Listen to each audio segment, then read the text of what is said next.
let's make this white, this black. Alright.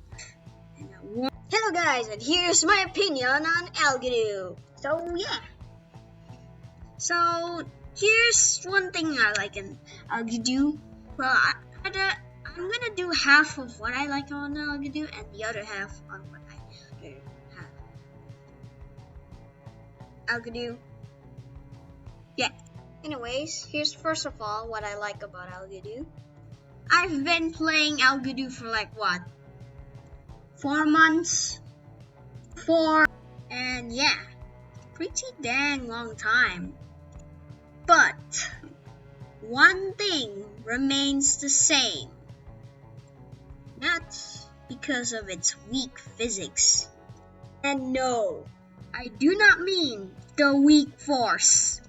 What I really mean is this.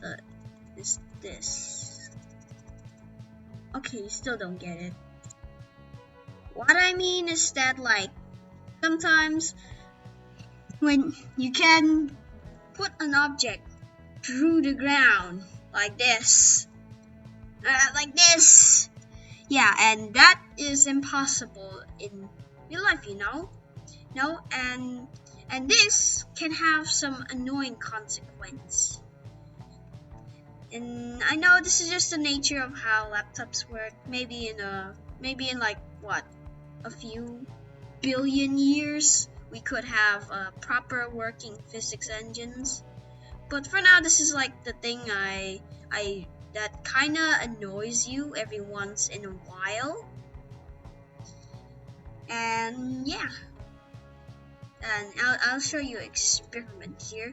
For example, we got this wall here, and we want to go through it with this box. Now in real life, you cannot go through here, let alone be invincible.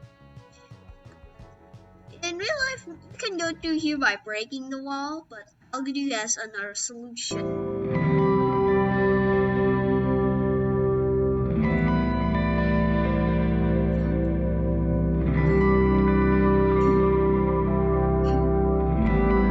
Saw that, right?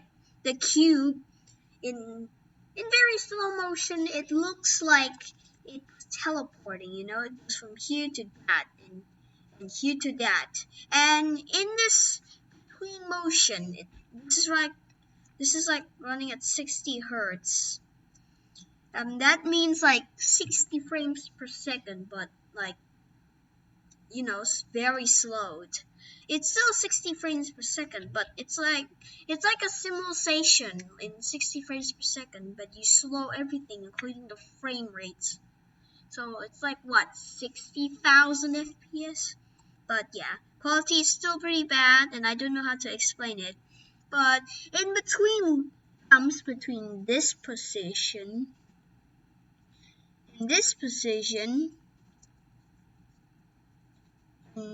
and that position. What? How is it? Hold up, let me. Between leaps between this and that, it will ignore anything that is between here, like objects or anything else. Like, for example, objects or maybe tools that you might be trying to cut this square. Yeah, it doesn't really look what's between the last position and the current position. They only calculate anything that's in the box. For example, in the correct moment that like this object, this geometric shape, like hops in such a way that it's like slightly buried into an object, then it will calculate it. It will bounce off, of course, but not when it will magically pass through the objects just because of high speeds. There's always a workaround Algodoo has, and it's something called simulation frequency. And yeah, that description pretty much says it all. What? So let's crank it up to max, which is 1000. Of course, you can go beyond 1200.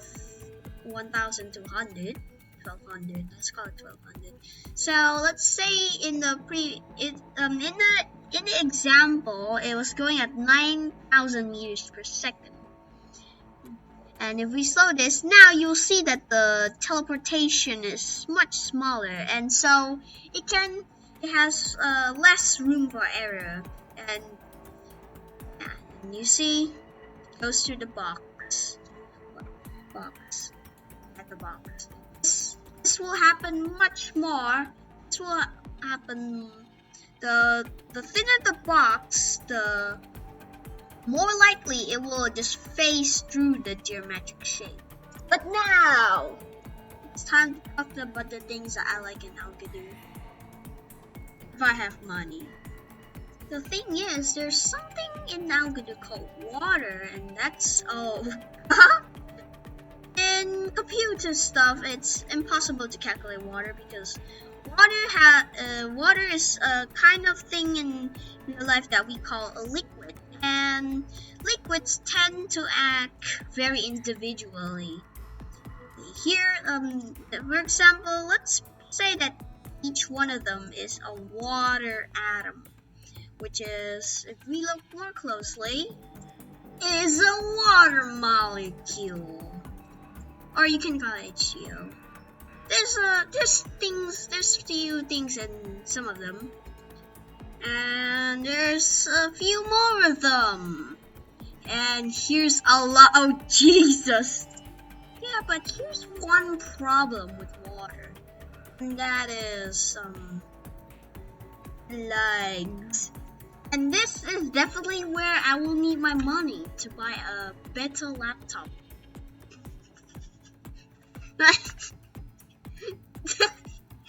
Yeah.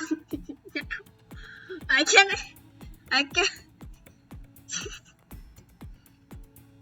As I am saying, and this is where I kinda need my money from. Buy a better laptop. Oh my god. That's a lot of money.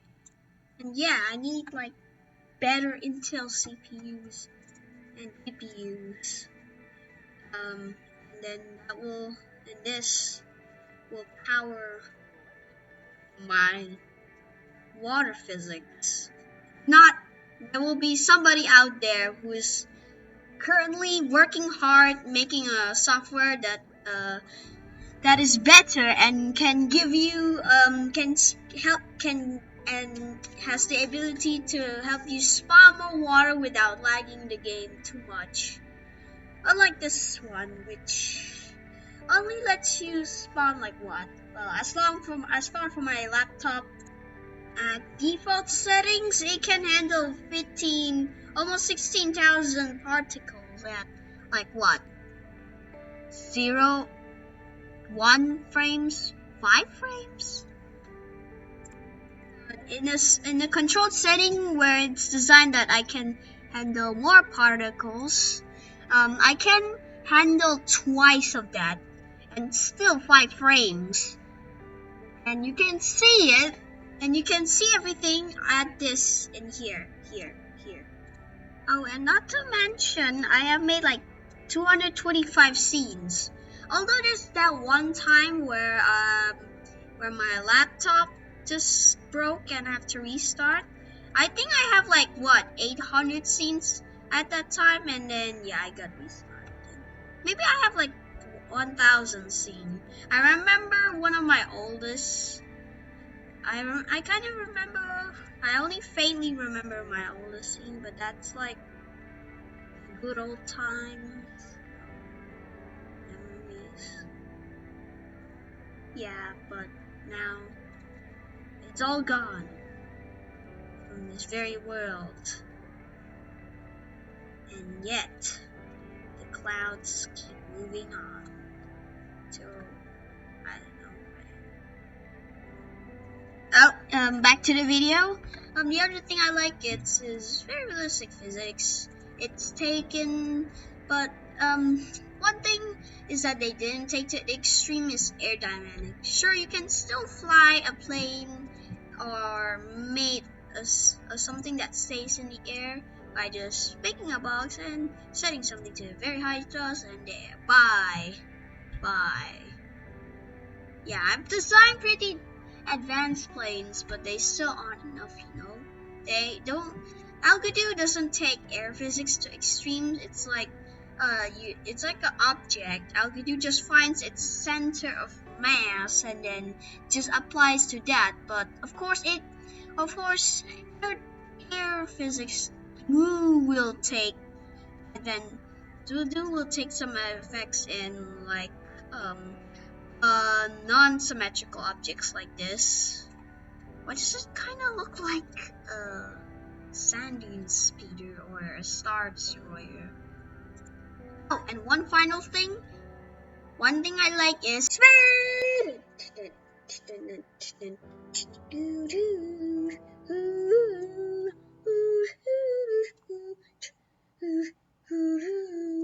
You know what? Let's replace it with a different song.